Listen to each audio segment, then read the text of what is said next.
Hello and welcome to the first episode of WWE stories. तो इस episode में हम बात करेंगे WWE hall of famer Goldberg और Y2J क्रिस जेरिको के बीच हुई नोकझोंक के बारे में, जहां पे क्रिस जेरिको ने अटैक किया था गोल्डबर्ग पर।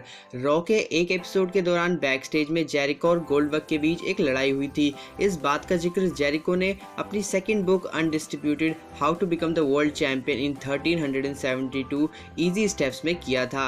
ये बुक 2011 में पब्लिश हुई थी। तो चलिए स्टार्टिंग से स्टार्ट करते हैं कि इन दोनों के बीच एग्जैक्टली हुआ क्या था और किस बात पर इन दोनों की लड़ाई हुई थी। तो WCW के दिनों से ही जेरिको और गोल्डबर्ग के बीच लड़ाई चल रही थी, लेकिन कंपनी के अंदर इस बारे में बहुत ही कम लोग जानते थे।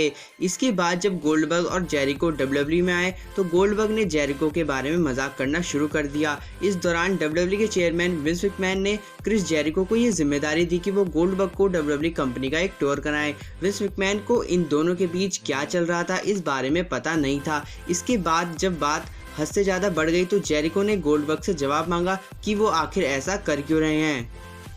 इस इंसिडेंट के बारे में क्रिस जेरिको ने कहा था कि गोल्डबर्ग मेरे बारे में बुरी बातें करते थे और बैक स्टेज इस बारे में काफ़ी बातें होती थी। मैंने इन बातों को नज़रअंदाज कर दिया था, लेकिन जब बात बहुत आगे बढ़ गई तो मुझे गोल्डबर्ग को टोकना पड़ा।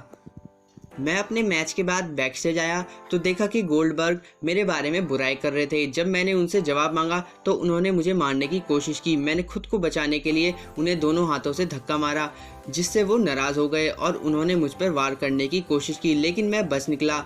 जिसके बाद मैंने उन्हें फेस लॉक दे दिया, जिसकी वजह से ये लड़ाई वहीं पे ख़त्म होगी, क्योंकि इस बीच काफ़ी लोग हमें अलग करने के लिए आ गए थे। विंस मैकमैन ने हमें एक दूसरे के साथ तमीज़ से पेश आने को कहा और इसकी वजह से हमारे बीच हुई लड़ाई ख़त्म हो गई।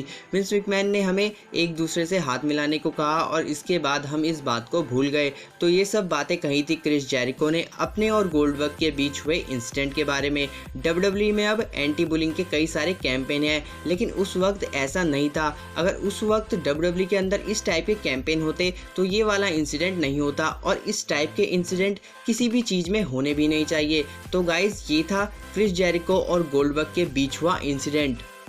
तो आज की ये सभा यहीं ख़त्म होती है और अगर आपको ये सभा ये वीडियो पसंद आई हो तो इस वीडियो को लाइक करो। इसके अलावा अपने सवालों को कमेंट बॉक्स में डालो और ऐसे ही WWE से रिलेटेड कंटेंट के लिए चैनल को सब्सक्राइब करो। सो फ्रेंड्स, मिलते हैं अगली वीडियो में, तब तक के लिए टाटा बाय बाय।